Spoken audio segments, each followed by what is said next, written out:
Welcome, ladies and gentlemen, to the MCDFNL Netball Show. We're back for the third time this year to bring you all of the happenings in the netball ranks of the Maryborough Castlemaine District Football and Netball League. It's great to be joining you once again. Sean Kelly's my name. Joining me is my co-host, AFL Goldfields Netball Manager Kim Bailey. Kimmy, welcome back. Great to have the Netball Show back this week. Yeah, really exciting to be back. Third time around, and again, the feedback's been great. Keep coming, keep sending it in, all our feedback, and if you've got any milestones, we'd love to hear them. Yeah, anything that you think we need to discuss on the Netball Show. We'll be doing another one in a couple of weeks' time. I think the boys head off to Cairns in the office in a couple of weeks, so we might take the chance to do a netball show that week when things are a bit quiet. So yeah, probably that'll be started July, first week of July. So if you've got anything coming up, send it in for us and we'll get onto that one. But we're going ahead of ourselves, talking about show number 4, and we've only just started show number 3. And what's been a pretty big year for netball in the MCDFNL, Kimmy? Yeah, it's great to see. I've been out at interleague as well, I think since we've last met. And definitely. Great game at great 4 games we won. That we had. Yes, interleague. Yeah. No, we didn't. Lost by a goal, mate. Yeah, but we won some of the other games. It's not just all about senior netball. Our under-15s had an amazing Correct. win. We won. And I must admit, I was so impressed with the 4 teams. They were absolutely awesome. The 13s were really, really close the whole day. Yep. Just missed out.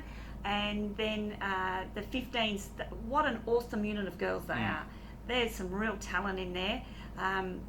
So they had a very, very comfortable win. And Kate Winkleman was the best on court, and this is a girl that we need to keep and watch. Yes. So Kate Winkleman is a girl we need to keep watching. Yep. But they're a very, very strong team. The 17s did struggle against a powerful team, a powerful unit, so they were blown out the water a little bit, but some good signs there. Like Hayley Burke had a great game as well. Yep. And I can understand why she's playing A grade. She's a very, very strong player.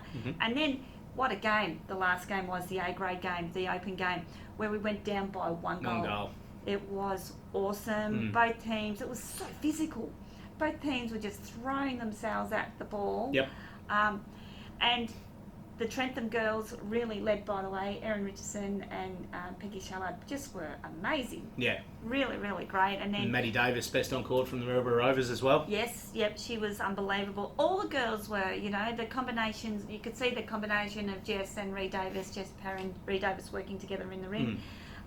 Taylor Mason down the other end just threw herself at every ball. I think she'd be still picking out bits of gravel from her knees. She was on the ground that much, but it was right down to the wire. It was one of those games where you couldn't walk away from, and it was really exciting. And they're the type of games we want interleague games to be.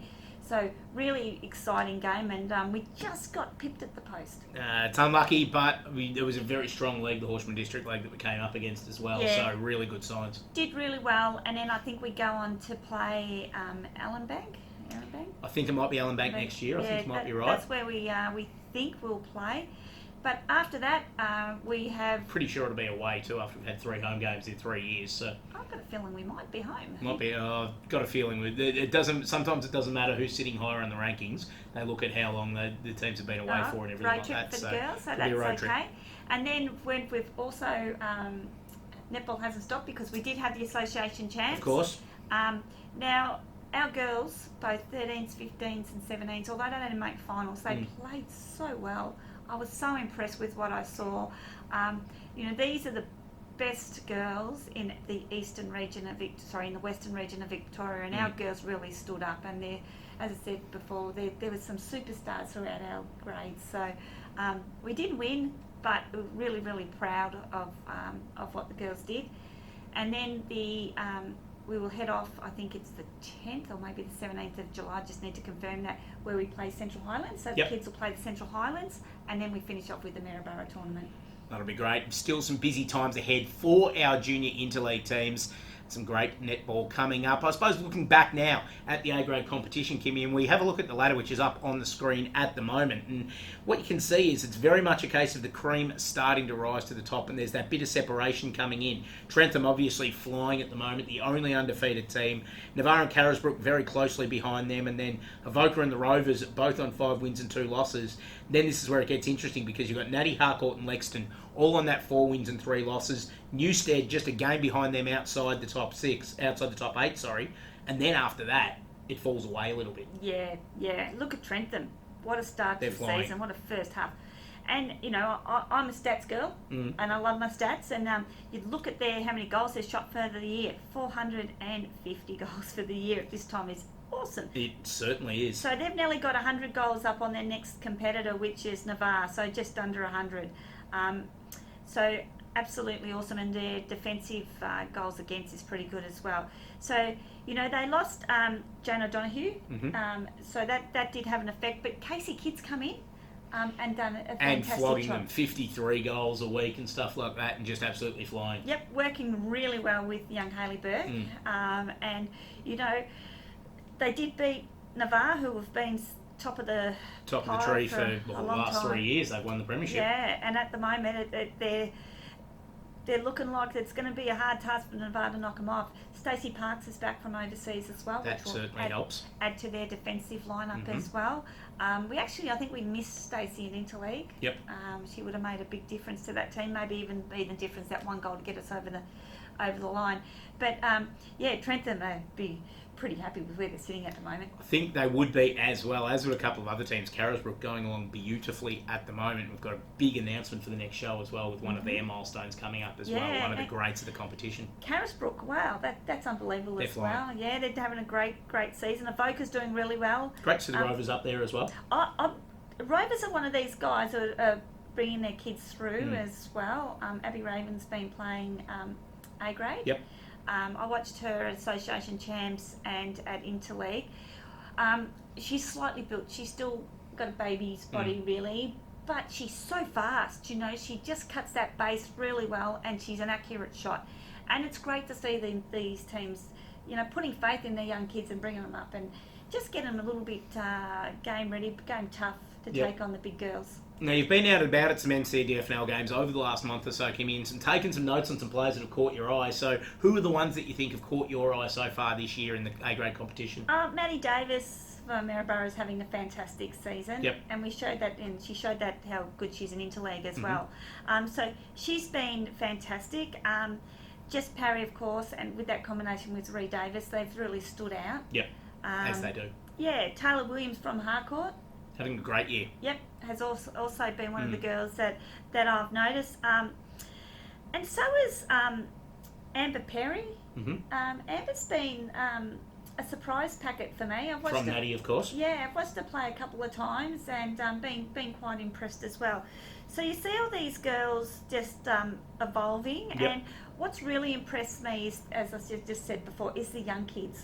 The Hayley Burkes, the Abby Ravens.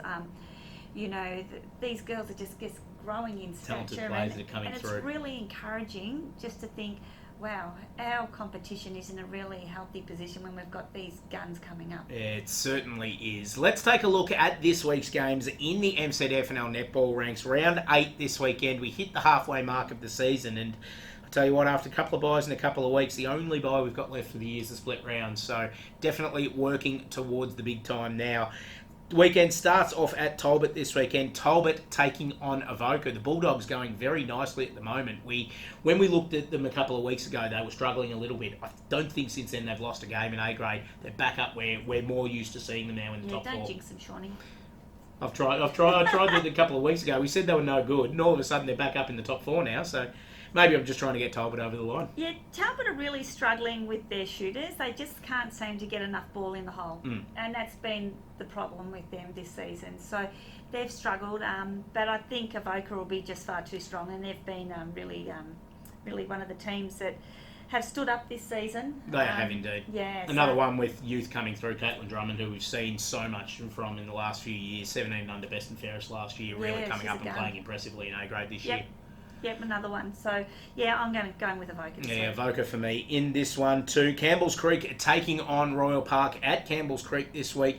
Two of the teams towards the bottom end of the ladder, but I'm tipping this could be a pretty competitive game. Yeah, I think it will be too. Like Campbell's Creek, unfortunately, are taking up that 14th position, but it's great to see them back in the A grade competition. Yeah, and they're having a crack. That's the main you thing. just like to see the girls get out there and have a go, and and enjoy netball. And because netball is about, it's nice to win, but it is about having fun and participation. And they're getting out there and having a real go. Royal Park, I think they might have slipped down a little bit from last season. Hopefully they might be on the build, but I think Royal Park will be getting this one. Yeah, I think Royal Park, just that little bit better form at the moment, should be able to carry them over the line. Trentham taking on Carisbrook at the Trentham Reserve. Boy, howdy, will this be a good game. One loss between these two sides for the year so far. A really good test for both sides. Yeah, what an exciting game this will be. But you can't go past Trentham, can you? They haven't lost a game this season. They're just strong all over the court, But Carisbrook, in saying that, what a start they've had too. And they're nipping at anybody's heels. So they're equal at the moment with Navarre. So exactly. Yeah. And defensively, they're one of only 3 clubs to have not conceded 200 goals yet this year. Yeah, so that's really impressive. But I just can't go past Trentham at this stage. I've got to back on form. Trentham for me as well. Lexington taking on the Maryborough Rovers at Lexington. This will be some sort of game as well between a Lexington side that are starting to get themselves together and a Rovers side that are really performing well this year. Only one game separates these two teams at the moment. This is almost your 8-point game in footy parlance. Yes, it is. Again, it's most probably that watershed game for Lexington. They've really good. If they want to consolidate into the top 8, this is a game they have to win. Correct. Rovers have just gone ahead and leaps and bounds this season, as we said, just with the youth in their team, and I think they're very well coached as well. Maddie Davis doing a great job. Yeah, and I just think that they'll be too strong. I'm actually going for Lexington in this one. Just think Lexington at their home court are a completely different side to what they are on the road. I've got a feeling the Rovers might also, obviously, having to travel, might be able to draw on some players that they have drawn on throughout the season as well. So I've just got a feeling Lexington might be able to get them here. I've most probably seen more of the Rovers girls than I have of the Lexington girls, which just leads me to think that what I see, I'll go with them. You can only go with what you see. We don't need to be the same anyway. We don't, exactly. We need to have some points of difference on this show from time to time. Maldon taking on Natty Bialaba at Maldon this weekend. I don't think we'll have a point of difference in this one. I've got a feeling Natty will be too strong. Yeah, I think so. Yeah, they're still a great team, Natty. They've most probably a little bit disappointed with their position on the ladder compared to last year, but they've they've had a couple of changes within their team this year as well, which has made not having Matt Medlin. Naomi Medlin. No, is a big out for them, and they've most probably felt that this year. But I think they'll have a comfortable victory this week. I think so as well, but just knowing how strong Maldon have been historically in netball, you can never completely write them off. Yeah. Just get that feeling that if a team is off against Maldon, that they can still rise up and really create something. But I don't think it'll be this week. But Natty, it won't be far away at all. Newstead taking on Navarre this weekend. A tough road trip for Navarre, obviously one of their longest road trips for the year, but they are so good at this game of netball, as we've seen over plenty of years, and they'll start favourites once again. Yeah, they're all class, aren't they? They're all class. What I not like about the Navarre girls is that they are tough at the ball as well. They don't shirk going for a ball. And when you're, especially in defence, you've just got to follow your lines through constantly and commit to that intercept. And these girls do it. And they don't care who's in their way. Taylor Mason will just take you out. So, but that's what you want from defenders in particular. You just need to just keep going at the ball, and that's what she did. That's what she does, and that combination in goals is pretty awesome as well. It is indeed. That being said, Newstead had some good plays this year. Jasmine Coleman coming back to Newstead this year has made a big difference as well, and is really helping throughout the midcourt. Yeah, they're just coming up against another awesome unit. They are indeed. Navarre for mine, Navarre for you. Yes. We're agreeing once again. This is scary stuff. And Sunday netball again this week. In the MCDFNL, sees Denali take on Harcourt at the Ledio Reserve. Harcourt will probably start favourites in this one, you'd imagine, Kim. Yeah, Harcourt are one of my favourite teams, to tell you the truth. When I look at their lineup, I like what they've got.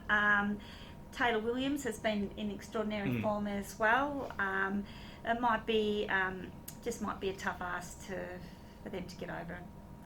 For Denali to get Denali up. To get Harcourt, over. another team really benefiting from some strong years of junior development as well. Yes, very much so. So they've got they've got a big future ahead of them, I think, too. They do indeed. Speaking of big futures ahead of us, that's what we've got as well on the MCDFNL Netball Show. It's all the time we've got for this week, but we'll be back again very, very soon with our July edition. As we said, first week of July, we'll be back with more on the MCDFNL Netball Show. Kimmy, thank you for joining us once again. No worries, great to be here and supporting netball in the MCDFNL. And thank you for joining us once again. We'll see you in a few weeks here on the MCDFNL Netball Show.